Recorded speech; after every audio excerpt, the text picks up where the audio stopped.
Well, good morning, folks. As folks come on, we'd like to welcome you to the 2025 National Agriculture in the Classroom Virtual Conference. We're excited that you're here.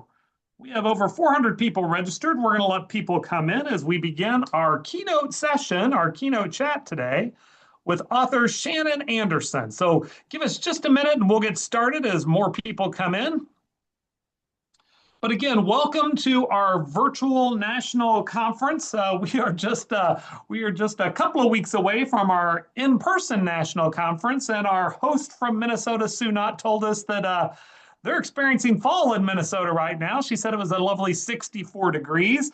Compared that to the heat and humidity that Andy Guffey, our executive director, said was 115 degrees in Arkansas. It's hard to say what weather's going to be like all across the nation, but we are so happy you're here. So again, welcome to our virtual National Agriculture in the Classroom conference, sponsored by the CHS Foundation as well as BASF. We're grateful for their sponsorship. We're really excited that they wanted to take that opportunity to continue to support ag literacy, even in a virtual form. A number of you were in Minnesota. Some of you are new to this, but welcome, and we are super excited to have you here. We have two sessions today. We have this main keynote session with Shannon Anderson, and then this link right here will be the secondary track. So you will hear secondary folks, elementary folks. If you want to go to the other session, there will be another session. I'll be hosting it on another channel, another Zoom channel. You can flip back and forth between both. And if you're like a couple people who are like, I want to go to both sessions, how do I do that? Don't worry, we are recording this. So those recordings will be available, and we'll get those out shortly. You'll check the National Ag in the Classroom website and also social media for those posts. It does take a little while for those renderings to come in and everything to get turned over to YouTube above me. I don't understand how it all works, but that's how it'll work. With that, though, thank you so much. As this is a webinar, there is no chat feature, so there is a Q&A section. So if you have a Q&A section, and there is one that just showed up already, the workshop schedule is posted. It's online. I'll have Tessa drop that in as well, but we do have those posted in different places. Tessa's going to do that. But you can drop things in on the Q&A.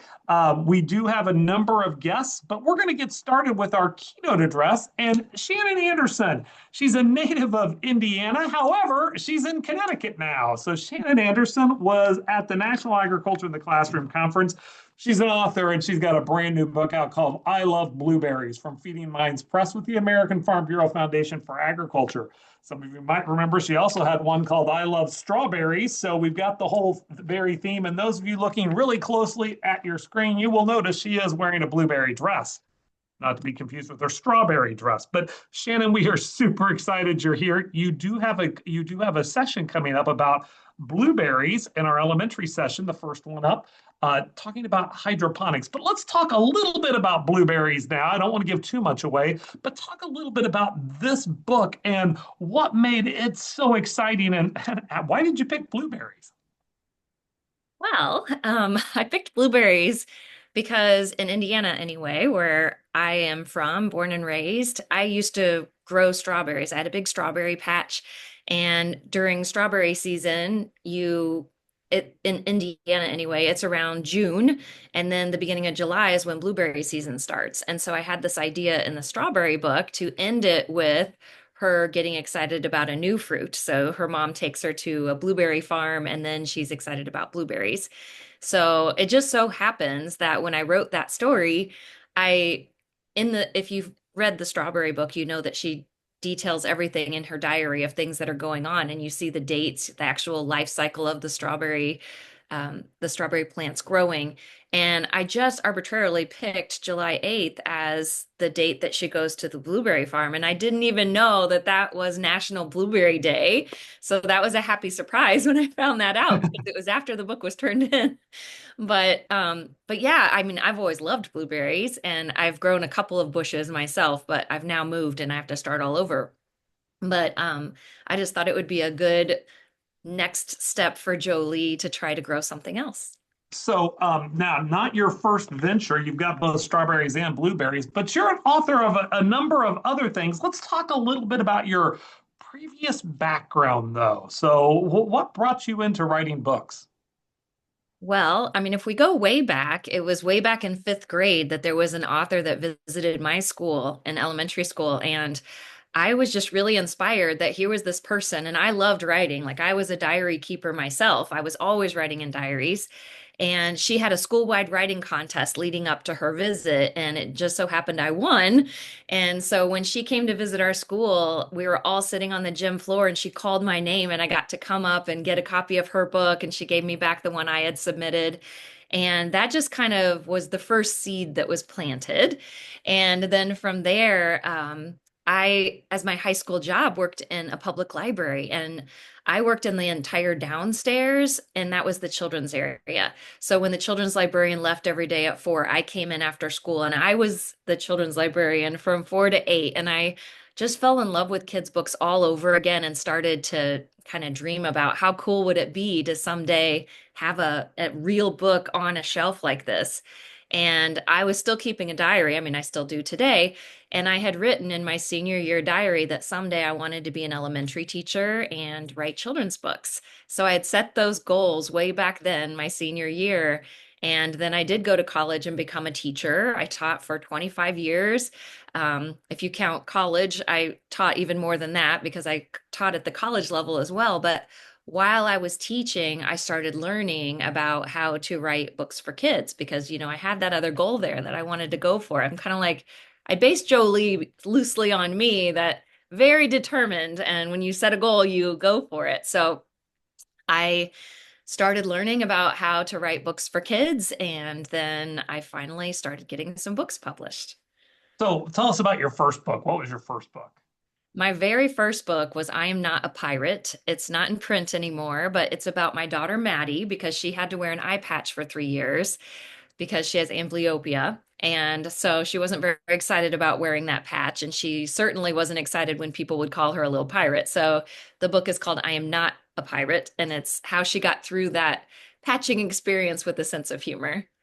Right. And so, but as you're writing the book specifically, okay, so you base Jolie loosely on you. You've got one about something your daughter's going through. It's not just as easy as sitting down and typing something and writing it to make it into a children's book. What's the process like? Well, the funny thing that you ask is the very first story I ever wrote was I Love Strawberries. Oh, I wrote that and took it to my very first children's book writing conference that I ever attended to learn how to do it. And a lot of conferences have contests. And so I entered it in the contest and it won first place. And so I'm thinking, oh, great, like this is going to become a book. But that book I submitted over the next 10 years and it kept getting rejections. And so I had a lot of other books published before I Love Strawberries even came out, which I'll talk about more in my elementary session. But in answer to your question about how do you learn how to do it, I joined SCBWI, which is the Society of Children's Book Writers and Illustrators. And it's funny because that was kind of my first step. They have conferences, they have webinars, they have all kinds of things where you can learn. And I started out as a learner and then ended up being the regional advisor planning the conferences and inviting the editors and the agents in and, kind of started from student up to becoming one of the leaders there. And that was helpful because I got to network with a lot of people. And I also joined things like Storyteller Academy, the Children's Literature Institute. I mean, there are all kinds of resources out there, and even many free webinars and things you can watch on YouTube that will help you. But I would say the other big thing is to be reading a lot of books that are in the genre that you want to write. So if you want to write mysteries, you should be reading mysteries. If you want to write nonfiction, read a lot of nonfiction and so on. You should also be doing a lot of writing, but you also need to learn from others. So, not just in the form of classes and workshops and conferences, but have critique partners because that's a very valuable piece in learning. I have two different critique groups, and we meet one, well, each one meets roughly once a month, and we trade stories with each other. And so we get on Zoom, we're from all over the country, and once a month for each one, we meet and we share each other's stories and we give each other feedback and cheer each other on through the process and celebrate when someone does get published. But that feedback from fellow authors is so valuable and it's needed. So I would say those are my biggest tips, besides to never give up, because obviously if I had given up on I Love Strawberries, then all the wonderful things that ended up happening with that book wouldn't have happened. Well, I think I'm an avid proponent of SCBWI, and Society of Children's Books Writers and Illustrators. If you're looking to write, that's it. But one of the things that you talked about is, and I see so many of the authors that I work with and follow talking about the community of authors that you become, your friends who are all going through the exact same kind of experiences. Kind of similar to the teacher's lounge, correct? I mean, Yeah, you're all going through the same thing. You pass things on, that type of thing. yeah. Again, you spent 25 years as a teacher. Tell us a little bit about your teaching experience and what you're teaching now. So I started teaching, my first 16 years was in first grade, and then I was asked to be a writing coach because everyone knew I was passionate about writing. So then I was coaching teachers, going into classrooms, modeling writing lessons.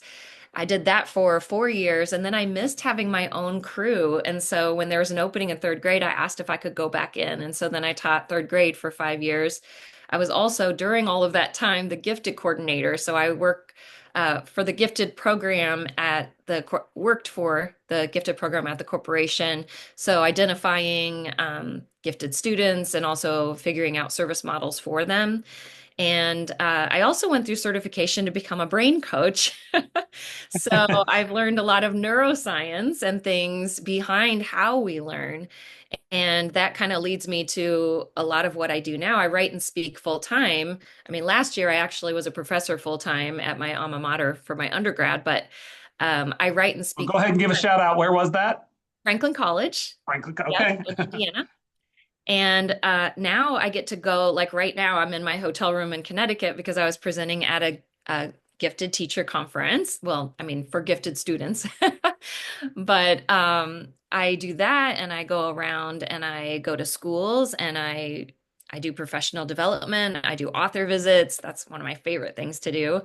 And I do some consulting. I do a lot of keynotes now and some motivational speaking as well. So I love that I get to do all kinds of different things, and they're all in the arena of things that I love in writing and in speaking and hopefully helping others.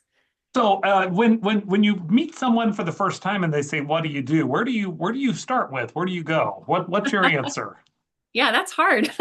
Wear a lot of hats. But I still call myself an educator because I still feel like even when I'm going to an author visit, I am teaching the kids all kinds of things. And after I give the big author assembly, I go into the classrooms and usually write poetry with them.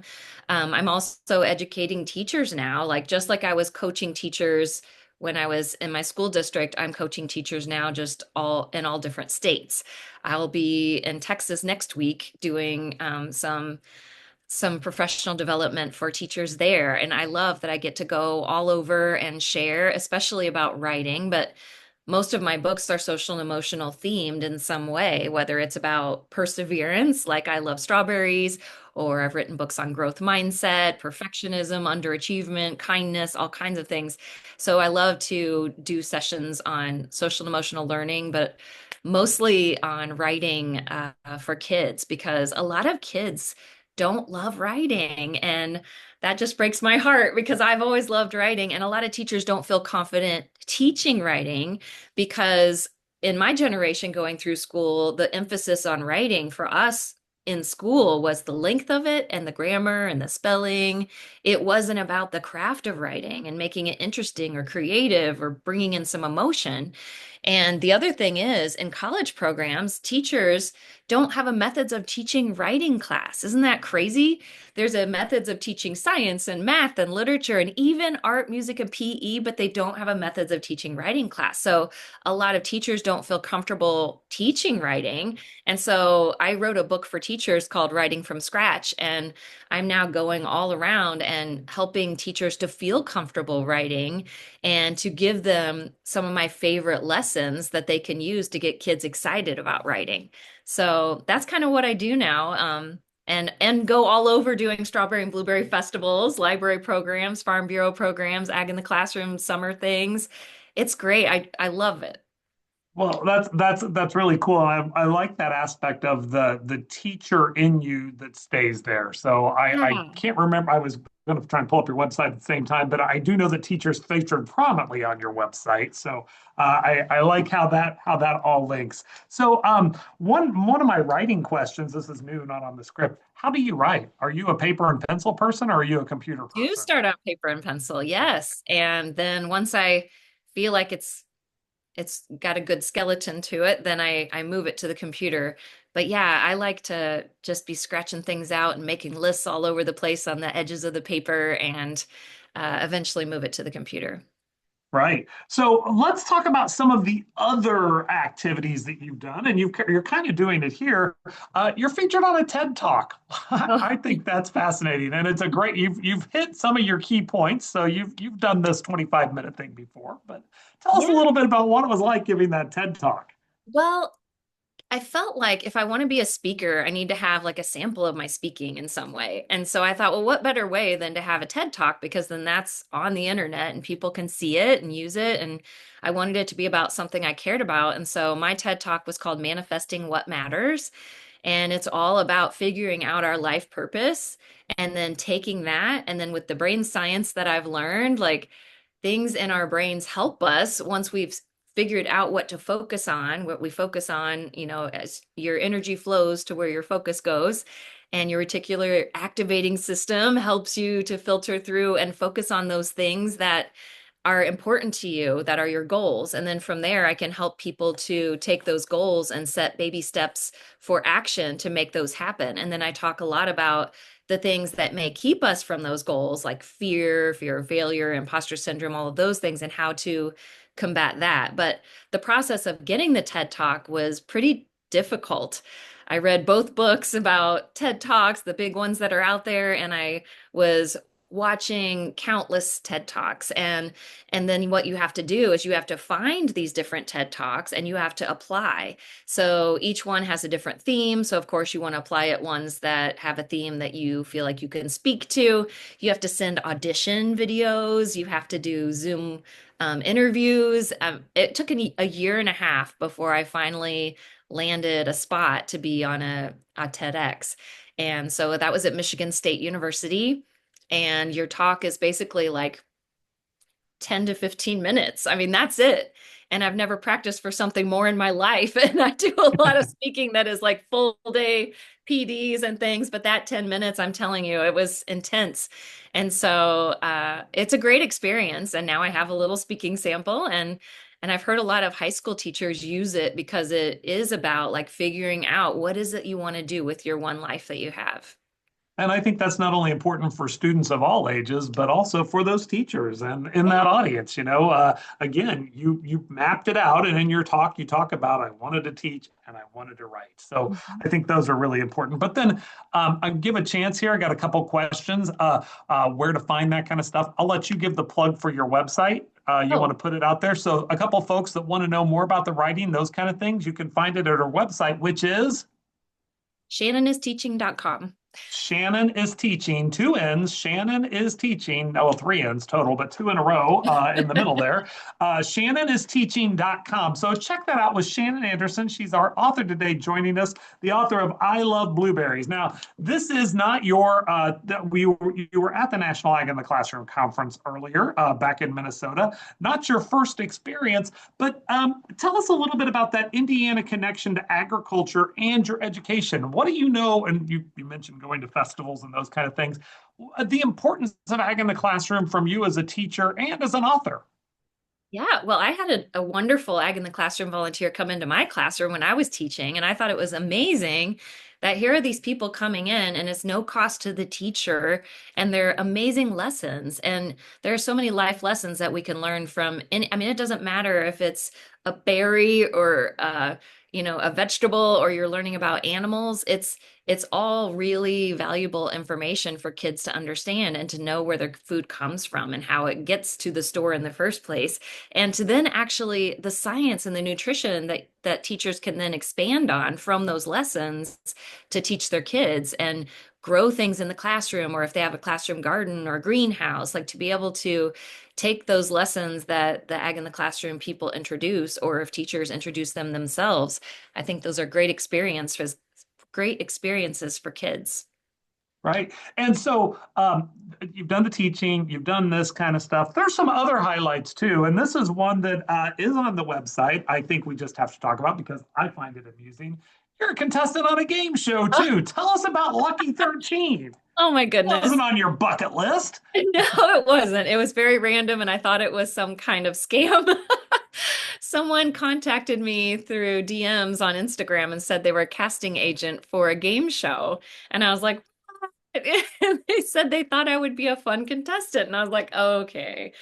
And they gave me a phone number to call. They said, you can always block us after, and I'm like, I guess that's true. And so I took the phone call, and lo and behold, it was a legit casting agency. They had this new TV show called Lucky 13, hosted by Shaquille O'Neal and Gina Rodriguez. And so they ran me through a set of questions and they said, I want to move you to the next round. And I was like, okay, what does that mean? And they said, well, tomorrow you'll be on Zoom with one of the producers, which one of their producers is Kevin Bacon, but I didn't get to be on the Zoom with him, darn it.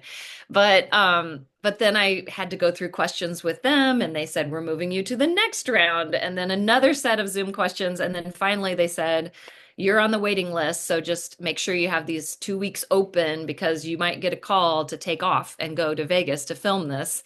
So I did get the call and they said, choose someone that, you want to travel with you. So my sister came with me and it was whirlwind. We flew in one evening and then the next day filmed the show and then the next day flew out.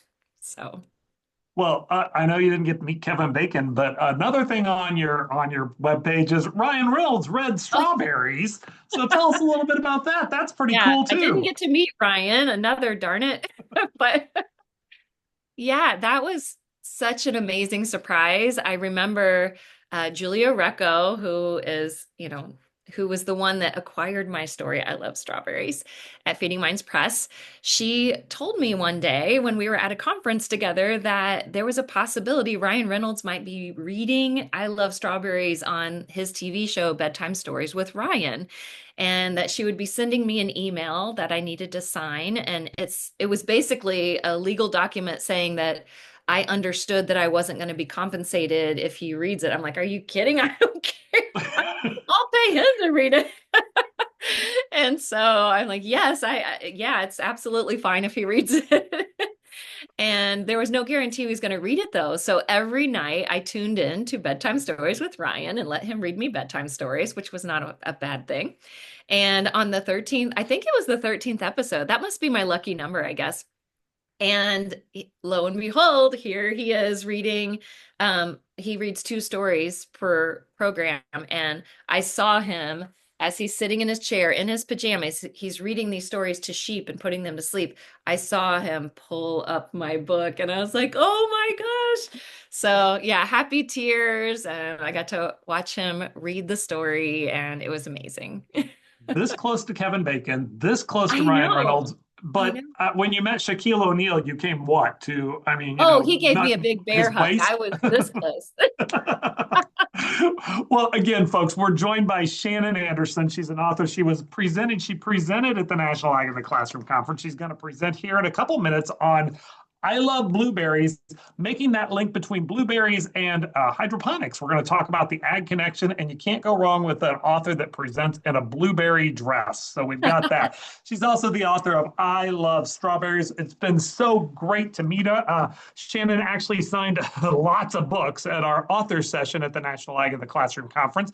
You can check out her books at shannonisteaching.com. Shannonisteaching.com. You can check out all of her stuff. And both blueberries and strawberries are on the National Agriculture in the Classroom Matrix, other sessions with that. Folks, with that, on this, we're going to end with that. Shannon, thank you so much for joining us. Really Oh, thanks appreciate for it. She's inviting on the me. road It's been great. in Connecticut. She's going to jump to the other channel, folks. Those of you who are going to go, you're going to go to the other channel, and that will be for our elementary level. At the elementary level, Shannon will be first up, and she'll be talking about I Love Blueberries. Then we have Josh from Minnesota, who's going to talk about pollinator gardens, and then Chris Wyatt from Illinois talking about a program called Awesome Agriculture. That's the elementary session on the other channel. On this session, we have Jessica and Mary who are going to talk about, from Minnesota, they're going to talk about economics. They're going to, sorry, I don't have that in front of me. They're going to talk about the global food supply, global food security.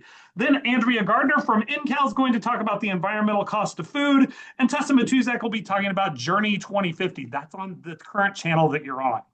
With that, thank you so much for joining us. We appreciate it, Shannon. We'll see you in a couple of minutes. Everyone else, keep an eye on National Ag in the Classroom for upcoming events and a chance for you to speak at next year's National Ag in the Classroom Conference. We've got workshop sessions available now. Thanks again to our sponsors, the CHS Foundation and BASF. We'll see you in our breakout session shortly. Thanks, folks. Thanks again, Shannon. Thank you. Bye-bye.